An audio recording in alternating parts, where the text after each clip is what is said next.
who they took in the second round, will start for Philly this Sunday. They face the Saints. But Stephen A., I'm starting with you here. Is Jalen Hurts the answer for this team? For this week, you have to bench Carson Wentz. There's no question about it. He's been god-awful. We recognize that. And he's clearly not on the same page as Doug Peterson. And Doug Peterson's job is on the line. We can slice it any way we want to. I know Philadelphia. I know the city of Philadelphia. And I know enough about this Eagles organization and Mr. Jeffrey Lurie himself to know that you're not going to sit here and tolerate this level of ineptitude. It's just that simple. Somebody's head has got to roll. When you pay this man what you've elected to pay this man, and still in all, he finds himself looking this awful, somebody's got to be accountable for that because you convinced the owner to give him this kind of money. It's really, really that simple. I don't know if Hurts is the long-term answer in Philadelphia. As a matter of fact, I sincerely doubt it because I don't view him as ready as of yet, but he does have potential. I did like what I saw from him last week, and he deserves props for that. But he's not starting because of that. He's starting because Carson Wentz has been so god-awful, they have officially given up, not just on Carson Wentz for this season, but on the season. So right now, this is about finding out who Jalen Hurts is, what he's made of, what he's all about, and going from there. This is not about anything else. The Eagles know they don't deserve anything for this season. They know they stink. They know they've got a lot of problems to fix, and they know. And now they're questioning whether or not Jalen Hurts could potentially be the answer, and more importantly, whether or not Peterson should be the guy leading the helm in the years to come. This is what the rest of the season is about in Philadelphia. So Hurts is the right call at this particular moment in time, without question. Eventually, you're going to start listening to me about Carson Wentz. And I was a big supporter of Carson Wentz. I loved watching him play. Tough as nails, huge arm, was capable of very high-end play, and he sustained it for most of the season that they won the Super Bowl until he got hurt. But I've seen regression since then, and especially last year going into this year. And so did Howie Roseman, the GM of the Eagles. So to answer the question directly, what do you do about Hurts, right? Like, do you start him for the rest of the season? Is he going to be is he the next guy? Is this permanent? Is he now the Eagles quarterback? The answer is, I don't know if he's the quarterback of the future, if he's the answer, but you must spend the rest of this season finding out. You must, because everything I just told you about Wentz, Howie Roseman, the GM, obviously saw the same thing, which is why I need to do this with sock puppets eventually for everyone. Why would a team that needs help at receiver, why would a team draft a quarterback in the second round when they have a 27-year-old franchise quarterback under a $100 million contract who's untradeable with that contract? Why would they draft a quarterback in the second round when they could have used that second round pick to bundle it and go get DeAndre Hopkins and they need a receiver?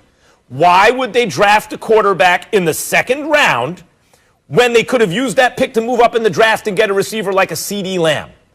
Why? Because they were worried about Carson Wentz's regression, and their fears have now come to pass. So, can Hurts be a starting quarterback in the NFL, a franchise quarterback? I wouldn't rule it out. People are very focused on what a guy can't do. Tua took his job. Well, Tua was a very, very high draft pick, right? I mean, like, they thought he was going to be the next great one, a left-handed Drew Brees. That's okay. He played for Nick Saban and Lincoln Riley in college. Like, obviously he can play. Can he do that in the pros? The Eagles think maybe. That they suspect he can. That's why they used a second-round pick on Hurts. So now they're going to have a top 5 or 6 pick probably this year. Do you draft a quarterback, yes or no? Carson Wentz is over in Philly. It's over. He'll be on the team because he has an immovable contract. He ain't going to be the starter or the franchise quarterback anymore.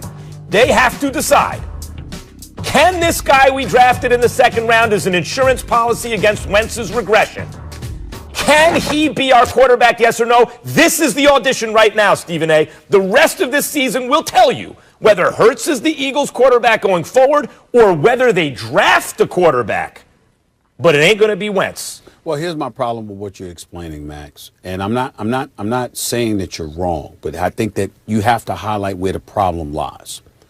In June of 2019 is when Wentz signed his deal for $128 million. I think it could go up to as high as $144 million. 107.9 was guaranteed. 66 million was guaranteed at signing. That is in June of 2019. Months later, not even a year, is when the draft took place and they drafted his successor.